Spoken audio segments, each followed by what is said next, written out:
Hello students, my name is Geetanjali Indriya. Welcome to step up academy. छोटा बच्चा जब हंसता है कैसी होती है उसकी मुस्कान? क्या आप उसको देखते ही हंस पड़ते हैं? उसको गोद में लेकर उसको लाड करने का मन कर जाता है? बिल्कुल कर जाता है। कोई पत्थर दिली होगा जो बच्चे की मुस्कुराहट देख के ना पिघले। एक बच्चे की मुस्कुराहट मन में उत्साह जगा देती है, मन प्रफुल्लित हो जाता है और हमारे आसपास जैसे रौनक छा जाती है।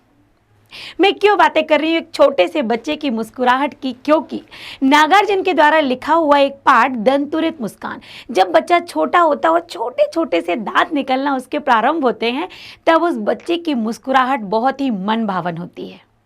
तो आज हम पढ़ने वाले हैं कक्षा 10वीं क्षितिज का पार्ट 5 और उसका पढ़ेंगे हम पार्ट 1। पहले दंतुरित मुस्कान को कंप्लीट करेंगे और एक और उन्होंने पार्ट इसी में इंक्लूड किया है, फसल, और उसके बाद हम फसल को देखेंगे। जब भी हम पाठों को पढ़ते हैं तो पाठ के जो कवि हैं और लेखक हैं उनके परिचय को सर्वप्रथम देखते हैं और देखना भी चाहिए किसने लिखा है, आखिर उनका कला पक्ष भाव पक्ष क्या रहा है, उनकी रचनाएं कैसी रही हैं और किस भाव को लेकर उन्होंने इस पाठ को लिखा हुआ है। तो सबसे पहले हम कवि परिचय देखते हैं और कवि हैं नागार्जुन जी, जैसा कि चित्र में आप उनको देख सकते हैं। आधुनिक युग के नव चेतना के कवि नागार्जुन का जन्म सन 1911 में बिहार के राज्य के दरभंगा जिले के सतलखा ग्राम में हुआ। उनका मूल नाम बैद्यनाथ मिश्र था। बैद्यनाथ मिश्र जी का उन्होंने अपनी ये प्रारंभिक नाम था, मूल नाम था। उन्होंने अपनी प्रारंभिक शिक्षा संस्कृत में प्राप्त की। उन्होंने उच्च शिक्षा बनारस और कोलकाता में प्राप्त की। उन्होंने सन 1936 में 1936 में श्रीलंका जाकर बौद्ध धर्म की दीक्षा ग्रहण की और 1938 में अर्थात 1938 में वापस लौट आए। मतलब 1936 से लेकर 38 तक वो 2 साल वहां रहे और 38 में ही वे वापस आ गए। वे राजनीतिक कार्यों से भी जुड़े रहे, इस कारण उन्हें जेल यात्रा भी करनी पड़ी। उनके जीवन पर राहुल सांकृत्यायन और सूर्यकांत त्रिपाठी निराला जी का बहुत प्रभाव पड़ा। घुमक्कड़ प्रवृत्ति होने के कारण इनको यायावर कवि भी कहते थे। घुमक्कड़ प्रवृत्ति अर्थात कवि ऐसे होते हैं घुमक्कड़ प्रवृत्ति वाले कि उन्हें एक जगह से दूसरी जगह जाना पसंद होता है। वहाँ की सांस्कृतिक, वहाँ की सभ्यता संस्कृति सभी को वो देखते हैं और वहाँ के वातावरण को देखकर, निहार कर फिर उसके बारे में कविताएं लिखते हैं, लेख लिखते हैं। तो इनको घुमक्कड़ कवि कहा जाता है और जिस कारण इनको यायावर कवि भी कहा जाता रहा। उनका देहावसान अर्थात इनकी मृत्यु सन 1998 में 1998 में हुई। अब इनकी यहाँ पर रचनाएं देखेंगे। साहित्यकार नागार्जुन ने विभिन्न विधाओं पर अपनी लेखनी चलाई है। विभिन्न विधाएं मतलब इन्होंने यहाँ पर आलोचनाएं भी आएंगी, काव्य कृतियाँ भी हैं, कुछ संग्रह भी हैं। तो काव्य कृतियाँ हैं युगधारा, प्यासी पथराई आंखें, सतरंगी सपनों वाली, हजार हजार बाहों वाली, तुमने कहा था, पुरानी जूतियों का कोरस, आखिर ऐसा क्या कह दिया मैंने, मैं मिलिट्री का बूढ़ा घोड़ा, पका है कटहल, रत्न गर्भा, चना जोर गरम, खून और शोले।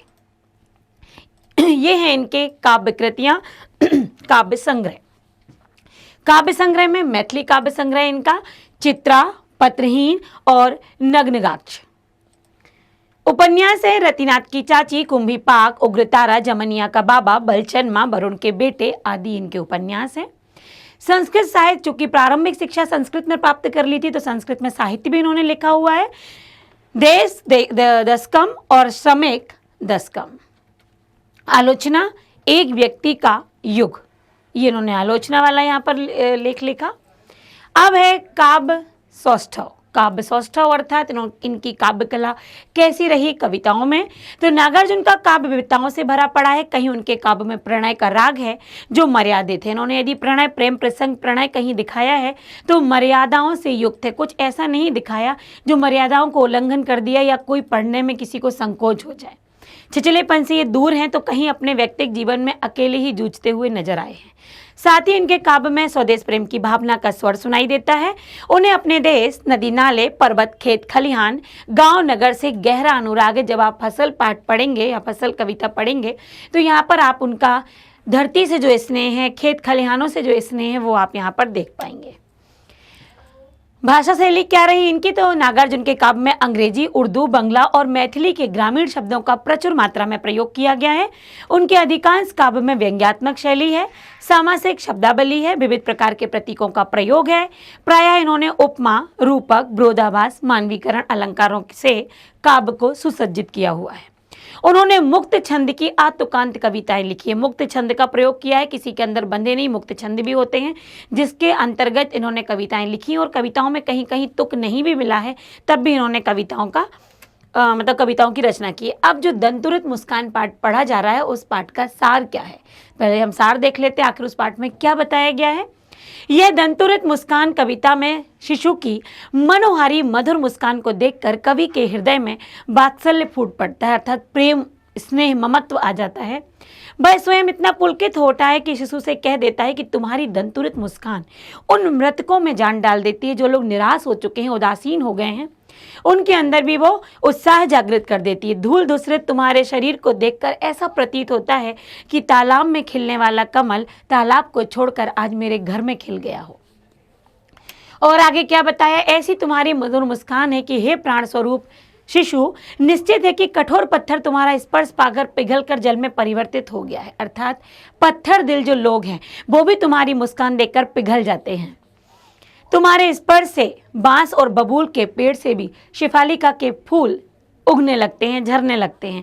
जब तुम मुस्कुराते हो तो ये दंतुरित मुस्कान से तुम्हारी छवि और बढ़ जाती है। तो ये पाठ का सार है, पाठ में इतना कुछ बताया गया है। अब आते हैं पाठों की पंक्तियों पर। तुम्हारी यह दंतुरित मुस्कान मृतक में भी डाल देती है जान, धूल धूसर तुम्हारे ये गात छोड़कर तालाब मेरी झोपड़ी में खिल रहे जल जात, परस पाकर तुम्हारा ही प्राण पिघल कर जल बन गया होगा कठिन पाषाण, छू गया तुमसे कि झरने लग पड़े शिफालिका के फूल, बांस था कि बबूल। तुम्हारी यह दंतुरित मुस्कान, छोटे छोटे दांत जो अभी निकलना प्रारंभ हुए हैं, तो यहाँ बच्चे की मुस्कुराहट देखकर उसी में लालायित होकर कवि ने ये कविता रची है और कहते हैं कि जब तुम बचपन में छोटे छोटे से दांत तुम्हारे निकलने प्रारंभ हो रहे हैं, तुम्हारी उसमें ये मधुर मुस्कान को देखकर, ऐसी मुस्कान है जो मृतक में भी जान डाल देगी। मृतक कौन? मृतक मतलब वो देह नहीं जो बाकी देह रह गई है।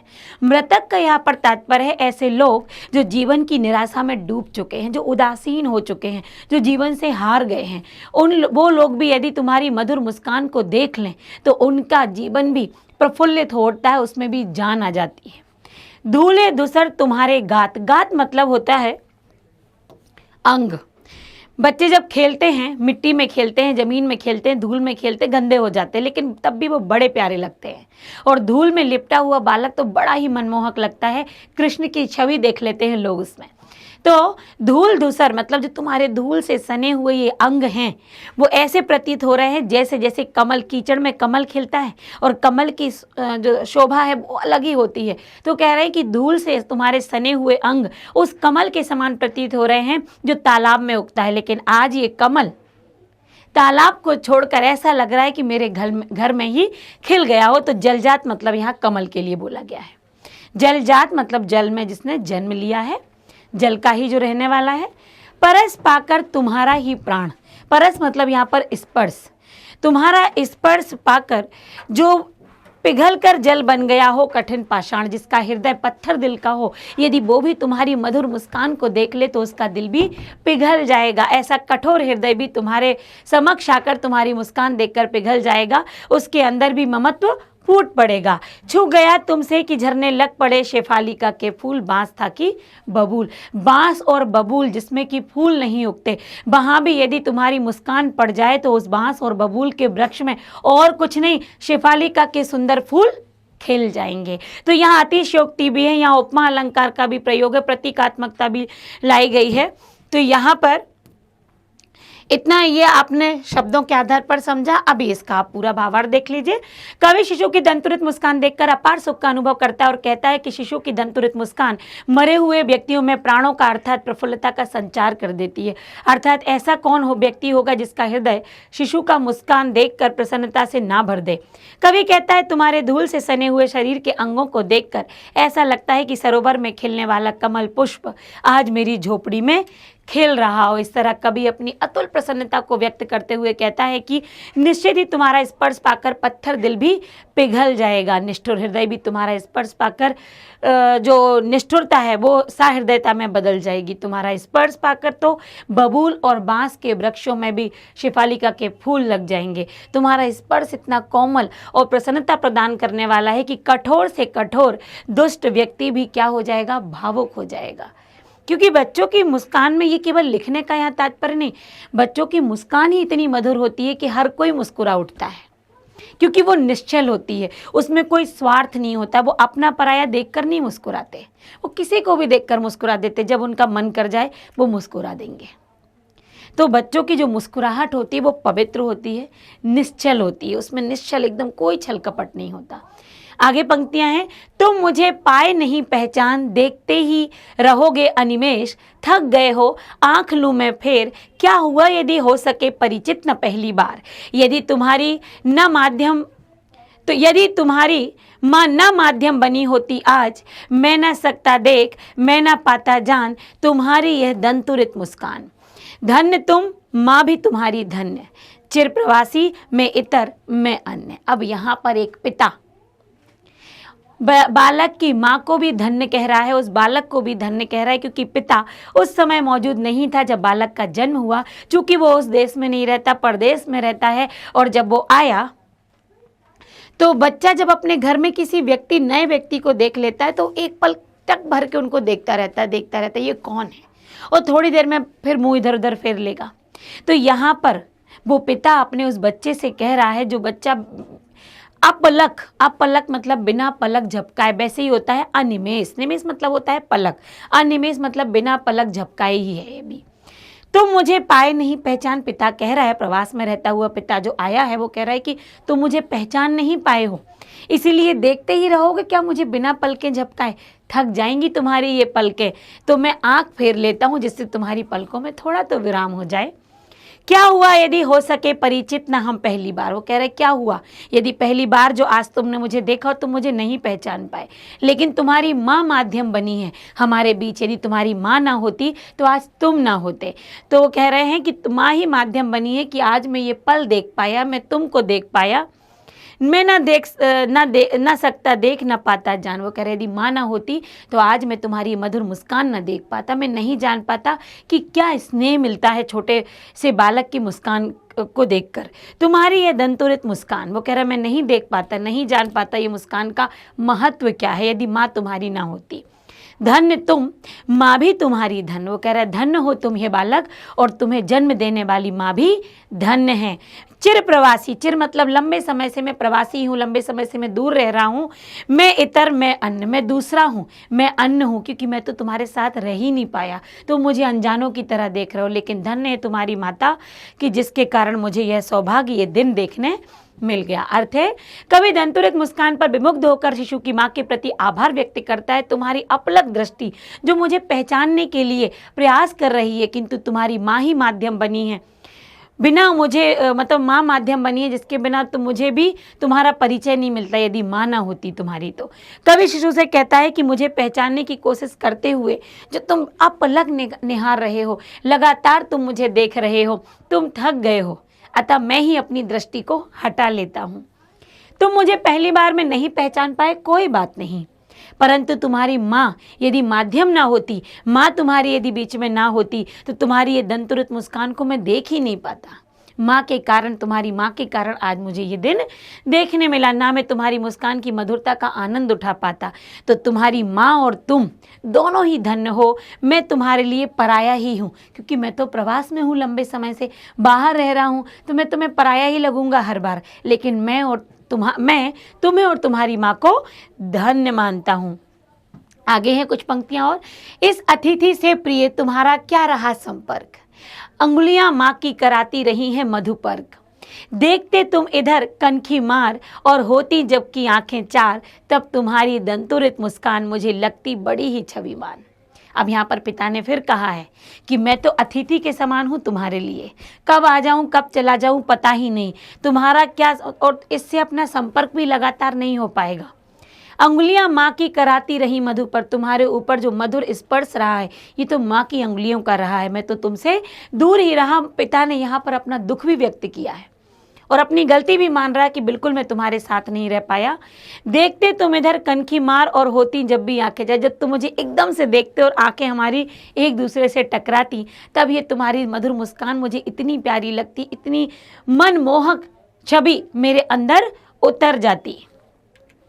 अब यहाँ पर देखो अर्थ, कवि शिशु से कहता है कि मैं तो लंबे समय तक प्रवास में रहा, मैं तुम्हारे लिए अतिथि हूँ, मुझसे तो तुम्हारा कभी संपर्क रहा ही नहीं। तुम्हारी माता ने अपनी उंगलियों से शहद आदि मधुपर्क तुम्हें कराती रही, शहद खिलाती रही, चटाती रही। तुम्हारा परिचय मात्र माँ से ही रहा, तुम मुझे कनखियों से टेढ़ी दृष्टि से देखते रहे।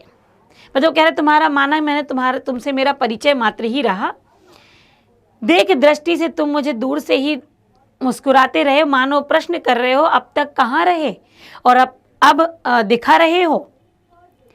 कनखियों से देख मुझे पहचानने का प्रयास कर रहे हो और आंखें मिलती तो मुस्कुरा उठते। जब मुस्कुरा उठते तो उस समय की छवि मनमोहक हो जाती, मेरे हृदय में वात्सल्य उमड़ पड़ता। तो जब तुम मुझे देखते तो कई सवाल तुम्हारी आंखों में होते कि मैं अभी तक कहाँ था, लेकिन तुम्हारी मधुर मुस्कान जो मेरे मन में उतर जाती, ऐसी मनमोहक छवि मेरे अंदर ऐसे उतरती कि मन में ममत्व उमड़ पड़ता।